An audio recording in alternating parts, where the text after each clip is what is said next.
Hello everybody, welcome back for another video. I do hope that you're all doing well and that you're all having a great day. A very big thank you to all the new Patreon supporters. There are so many every single day. I cannot thank you enough. Thank you very, very much. And as always, please, for the love of goodness, don't talk to, if you want to, give them terrible words, be my guest. There are so many accounts who are copying my account in the comment section. I see new people who are coming to the channel who are commenting, and the people who are mimicking my channel are conversing with them, and just avoid them if you can, or say something mean to them. But I keep seeing them every single day. There's like 5 new ones every single day, and there's no way for me to actually stop them because they keep popping up. Anyway, all that's out of the way, and without further ado, let's jump into it. Former Federal Reserve Governor, his name is Kevin Warsh, is bullish on Bitcoin. He sees all assets that are not controlled by the US government going through the roof, unlike those that the Fed purports to control. He has outlined 3 reasons why Bitcoin makes sense to him.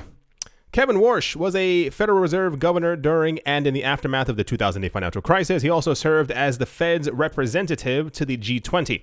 Warsh was asked about his view on Bitcoin during an interview with CNBC's Squawk Box on Wednesday. He began by observing, he said that every price asset, or asset price, wow, amazing, that the US government doesn't control and the Federal Reserve doesn't control is skyrocketing. He mentioned Bitcoin, which he said is in some sense the anti-government price, and gold, which he described as the barbarous relic that has been around for 5,000 years.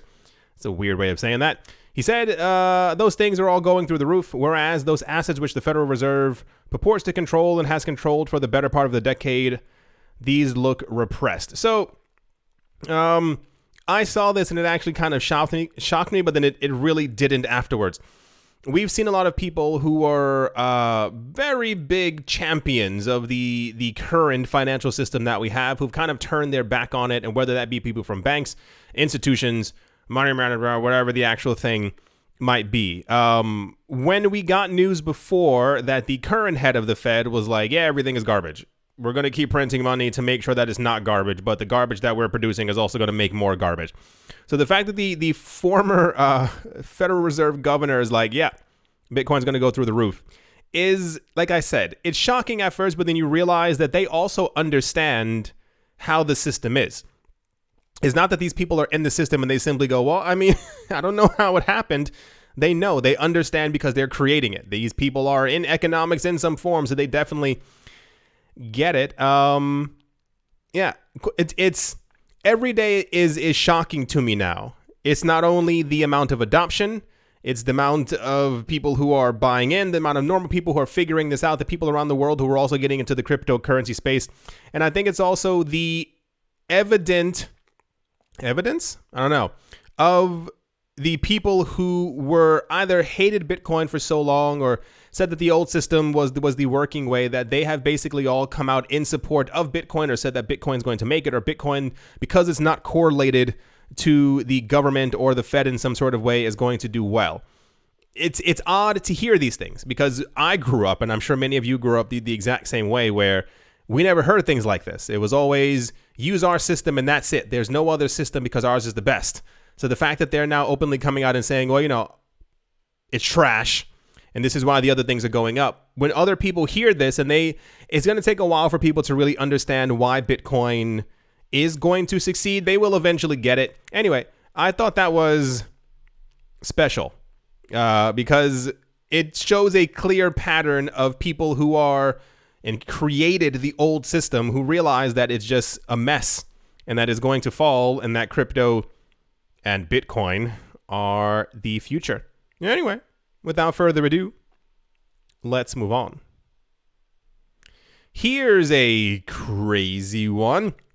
Cardano has been an extremely important project in the cryptocurrency ecosystem in the past few years. Yeah, and IOHK has been in the process of expanding Cardano's ecosystem to make it more self-sufficient. As the developments evolve behind the scenes, Cardano has emerged to be the biggest staking network in the world. Yes, that's actually true. According to the data provided by Staking Rewards, Cardano has become the most decentralized network. They said it, not me. With 69% of its circulating supply being staked.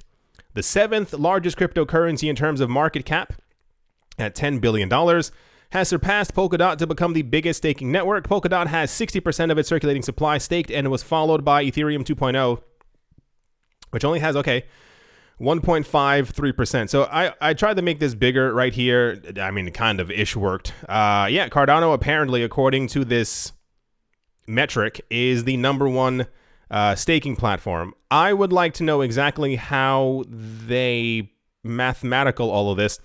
Basically because 69% cool, Polkadot was 60%. But then you go around here and it says 75% and 78%. So I assume it has to do with the percentages and the numbers and the market cap or something like that. But 69% of anything being staked inside of anything is kind of monstrous. And I wonder if that has been one of the main reasons why Cardano was pumping in price just a few days ago. We were, what was it, like 12 cents, 18 cents or something like that, and then it went to 36 cents, which is kind of insane for any coin to really do that amount of movement. I'm interested to see how much more is going to be staked into the network, because I have a couple of friends who have ADA, but they've said nothing about actually staking it. So I wonder if this is going to continue pushing forward, because one of the, once again, the main, what's the word? The way you get Cardano's price to rise is by staking more Cardano. But once again, I will repeat, I'm also part of that group who's waiting for Cardano to go to anywhere between $3 to $10 because, you know, science. Anyway, yeah, that's absolutely insane. Like, even if the other coins do have more percentage wise of total staked and stuff like that, but this is still the number one in the metric. Once again, question mark. I'm interested to see what happens if it has like 80% of the entire supply stake. Like, what happens to the price? Fascinating indeed. And without further ado, let's move on. In the most popular news of the last century, per a filing with the SEC on the 8th of January, investment bank Morgan Stanley has acquired 792,627 shares of MicroStrategy. The investment represents 10% of a stake in the firm that has made massive investments in Bitcoin over the past several months. The purchase apparently happened on the 31st of December. MicroStrategy has had a colossal month, seeing its shares move from $289 to $545 as of the 8th of January. In August, MicroStrategy took bold steps into crypto, making Bitcoin its primary reserve asset. People keep forgetting that they actually did this. They're not simply buying it. It is their primary reserve asset. And many other companies have done the exact same. At the time, the CEO, Michael Saylor, said, "This is not a speculation nor a hedge. It's a deliberate corporate strategy to adopt the Bitcoin standard." The news being Morgan Stanley, one of the largest banks on the planet. Here's the actual SEC filing right here through their website. For those of you who want to see the proof, as it were, Morgan Stanley is now in the cryptocurrency space. They have acquired a portion of MicroStrategy. One can logically assume in doing so, they have probably tried to, are planning on, or already have portions of their whatever allocated towards Bitcoin. Just an assumption. It could be that this may be their first foray into the cryptocurrency space, or that they're trying to see exactly if Bitcoin is going to continue performing as it has performed, and therefore then they'll start to throw some money into the market. Who knows? The fact is, just about every single major bank on this planet has at some point come forward to announce that they're in Bitcoin in some sort of way. So yeah, not really much more to say, because if Morgan Stanley had been the only and the first bank to come forward, this would of course be absolutely major news. It's not major news, but you understand what I'm saying. This is every single day.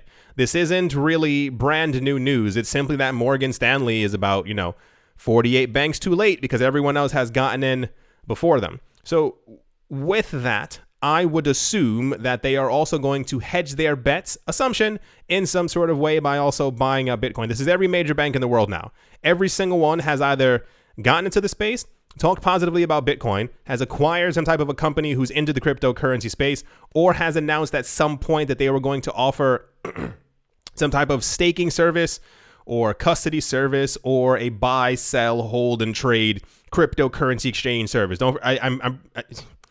They've all done it. So yeah, the supply of Bitcoin keeps dwindling, and it's because of news stories like this. And without further ado, let's move on. Next up, last Thursday, billionaire investor Michael Novogratz shared his latest thoughts regarding Bitcoin during an interview with Joe Kernan. What? Joe Kernan on CNBC's Squawk Box. Former hedge fund manager Novogratz is the founder of Galaxy Digital, a diversified yada yada yada who cares. When Kern asked Novogratz if Bitcoin would still act as a safe haven if the current speculative bubble bursts, Novogratz replied, "If the speculative bubble bursts, Bitcoin will go down for a while. There's just too much correlation between people with risk assets. If you have made a ton of money here and you're losing a lot of money there or here, at one point you're going to take some profits where you've made money, and if so, if the S&P 500 was down 20% in the next 3 days, Bitcoin would be lower, not higher. But there is an adoption cycle going on with institutions wanting to buy this because it's really hard to see a way out of it for the central banks and for governments. It's really hard to see a way out for this giant deficit that we continue to grow and is growing at an accelerating rate. It's why millennials and Gen Z intuitively are buying Bitcoin because they know they're kind of screwed. The baby boomers have eaten all their future lunches in lots of ways by building these giant deficits. And so I do think Bitcoin's going to stay correlated to risk assets in the short run, but that correlation breaks down over time and is going to continue to go up as more people are getting into this community. It's shocking to me how many institutions are now lining up to try and get Bitcoin into their portfolios. They're all doing it. Nothing shocks me anymore. Nothing at all is shocking me. We went over that a bajillion times. It comes down to the fact that once the big names got into it, the small fries, if you will, were definitely coming forward. We saw this when we had news that the New York Stock Exchange, the NASDAQ, and Fidelity were getting into the cryptocurrency space last year or the year before. I was like, that's it.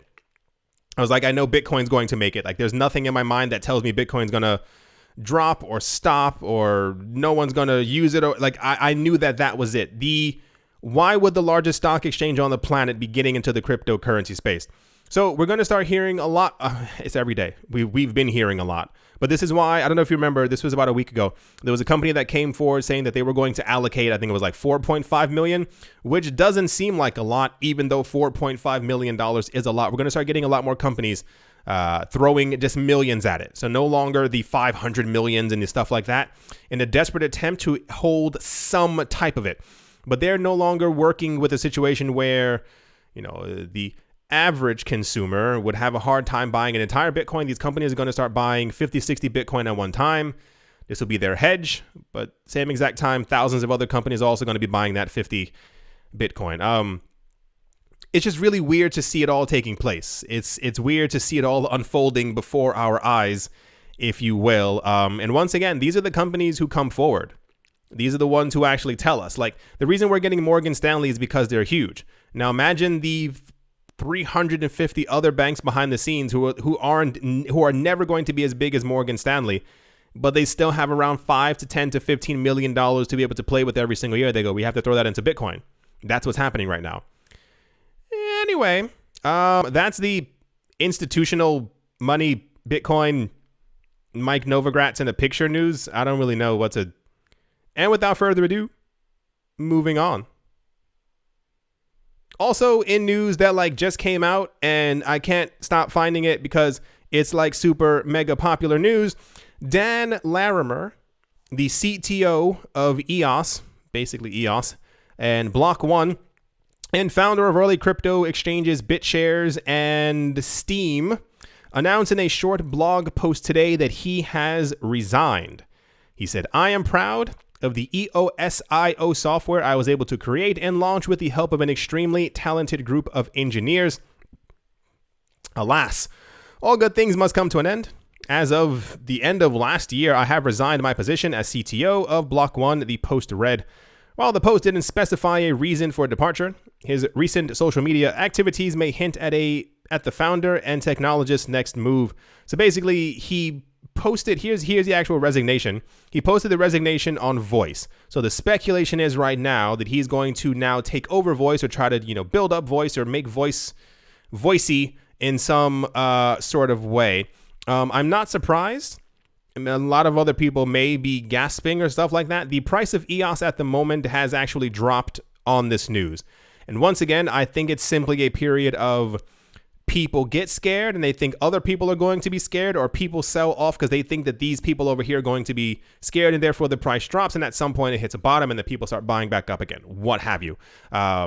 The creator of Litecoin at some point had also mentioned that he plans on leaving the project. In order for these things to be decentralized, you can't have the head that created them in the front anymore. Vitalik Buterin has said this many times before. He said, at some point when I feel that Ethereum is sufficient enough, I'm going to leave the Ethereum project. So once again, I think people get shocked or scared when these things kind of happen, but I'm pretty sure Dan Larimer was not the only human being on a computer typing randomly to create EOS. It was probably around 150 people, so he probably was not even in the office most days, so EOS will just be fine. The other point to be made is, I wonder what now happens to Voice. Like, is it going to Voice up, or like, is it going to finally happen? Because even on the screen, it says like request access, and it's like, I can't use it yet. I still have to. This was supposed to have launched, I think, in 2019. So we'll see. It's still what's the word? No definite answer as to what exactly is going to be happening with Voice or even Dan Larimer. But I'm pretty sure things will be fine. I still want to try and use Voice. I want to see exactly what's going to become of it.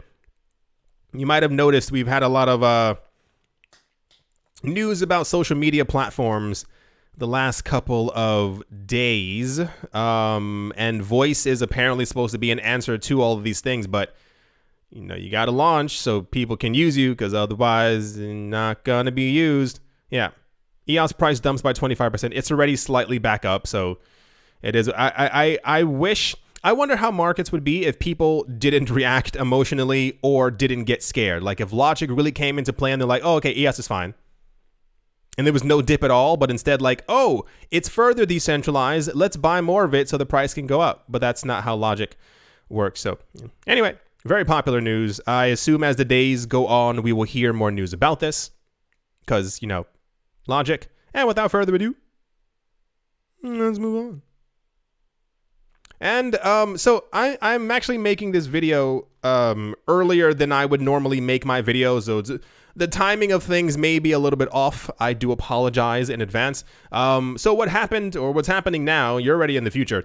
What's happening now is that Bitcoin fell. No news as to why Bitcoin fell, what the reasoning might have been. It could have been that the market was too hot. It could have been that a whale sold off. It could have been that somebody moved coins. It could have been that the guy from the SEC sneezed into a bagel. It could have really been anything. We always get weird news about a day or two later, like, oh, someone said the word Bitcoin too loud and the price fell down. It's like, oh, that's like, what? So, yeah, Bitcoin fell down to 34,000.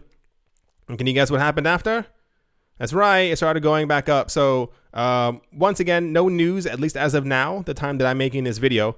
I will try to come back later on and make another video if there's another type of update, if you will, or just a real explanation as to exactly what happened. But once again, it's just normal market moves. So if you're new here, you're going to be experiencing these a lot.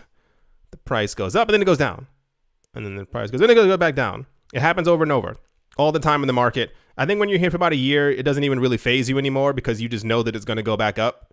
It's usually all the news that we've gotten over the last couple of years is that every time that someone sells off, there's usually somebody else buying behind the scenes. And the news that we got a couple of days ago is that now people who are selling, all their stuff is being bought up by people like Morgan Stanley. So seller beware. As always, a very special thank you to my Patreon supporters. They are Professor Wally from Gunbot University, Troy Allgood, Space Case, Need a Miracle, Crypto Stahl, George Montoya, Wise Link Not TMI, Conan, Don't Skip Leg Day, Snacky Chan, Tolek Banan, Auspicious Agile and Blockchain, Navarro Williams, David James, Attila the Han, Yasha Harari, Oscar Maldonado, Utopia 569, Moonman High, XRP, Joshua Vineyard, Martin Stoyer, Nostromo, John Sarson, The Animal Reader, A Bibliophobia, Todd Mullis, Adam Graysick, Moher Maroni, Master Ventures in Thailand, Jared Schneider, Wise Night Owl, 242 to the World, Bankroll Network, Crypto Artist, Cole D3D, Damien Setsuna, Richie Richard III, Vlad the Impaler, Paxis, Nick Mangialavori, Anthony Charles, Jim Garner, Jamie Fox, Minting Coins, Miller Hitch Just Every Day, and Kyle Skips Leg Day, Yes to Crypto, Bodie McBoatface, Bodie McBoatface, Anytime, it's so funny, Anytime Fitness, Monk's Corner Staff, Arfmedic17, Bake Me a Cake, Tigara Machonisa, On Crypto with Lionel, Crayola Michelle, URL, and Bolero Bastos. Thank you all very, very, very, very much for your support. Thank you to all the new Patreon members.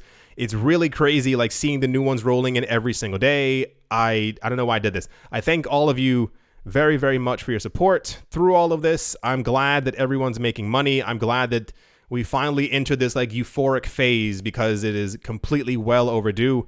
I thank you to everyone who is a clicker of affiliate links, everyone who is still here, everyone who left a thumbs up, everyone who left a comment, everyone is part of the algorithm group out there. Just really, really, really, really thank you for everything through all of this. At the moment, time of me making this video, Bitcoin is currently at $37,778, is down by 7%. It is already up $3,000 from where it previously was before. No news once again as to why it happened. It could just simply be a slip of the market. It could be whatever. Maybe Coinbase went down. Thousands of things that it could actually be. Ethereum's holding pretty strong. We hit 1,300, I think 33. That was somewhere around here. With Ethereum, there were a lot of news articles coming out about 2 hours ago. Once again, time to make this video. That basically said that we were on the cusp of reaching 1,400, which was Ethereum's previous all-time high, and that it's expected that when we hit that number, we enter price discovery mode, and then price begins to kind of jump up. Still a lot of articles talking about that the altcoins are going to outperform Bitcoin mathematically. This always happens. Not really sure why it's news. It's kind of like a really, obvious thing at this point. I won't really go over the prices because I assume, once again, I'm making this early because I have some stuff to do in a couple of hours. So I assume in a couple of hours, these prices will simply not be there anymore, and therefore it's a bit ridiculous to have to actually go over them.